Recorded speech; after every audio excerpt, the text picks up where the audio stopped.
안녕하십니까. 어디서든 누구라도 코로나19에 감염될 수 있는 상황입니다. 사람 빼곡히 모인 곳은 피하고 감염이 의심되면 즉시 검사받아서 확산의 고리 끊어내야겠습니다. 코로나19 KBS 통합뉴스룸 9시 뉴스 오늘 현황부터 살펴보겠습니다.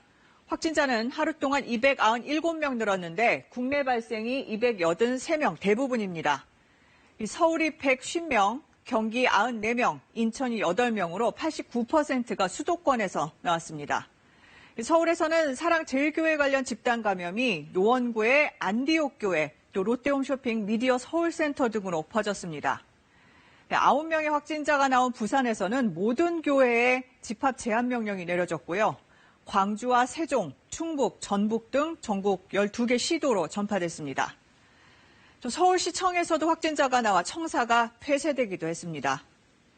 서울 성북구 사랑제일교회는 지금까지 확진자가 623명까지 늘어났습니다. 아직도 400명 정도가 검사를 거부하거나 연락이 두절된 상태인데 정부는 이렇게 역학조사를 방해하는 등의 행위에 대해 구상권 청구 같은 법적 책임을 묻기로 했습니다.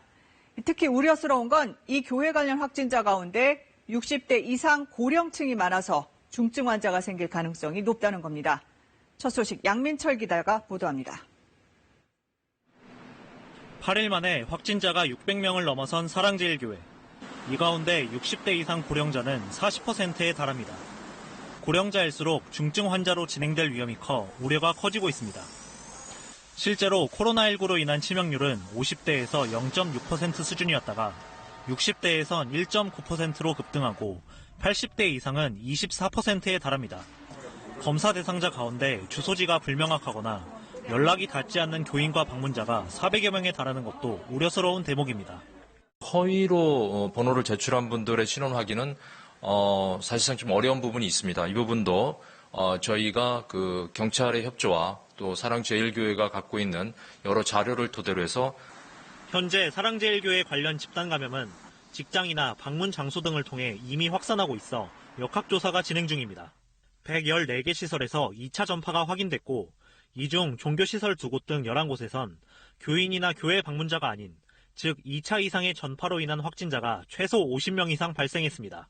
사랑제일교회 확진자를 통해서 다른 장소나 시설로 번진 추가 전파가 있다면 그 사례를 찾아서 추적 관리하는 것에도 최우선순위를 두고 당국과 지자체에서는 총력을 다하고 있습니다. 8.15 광복절 집회 참가자 중 사랑제일교회와 관련이 없는 확진자도 지금까지 10명이 확인됐습니다. 방역당국은 실외 집회라도 거리두기나 마스크 착용 등 방역수칙을 제대로 지키지 않으면 전파가 가능한 것으로 보고 있습니다.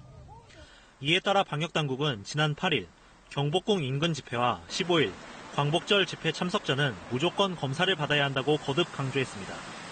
KBS 뉴스 양민철입니다.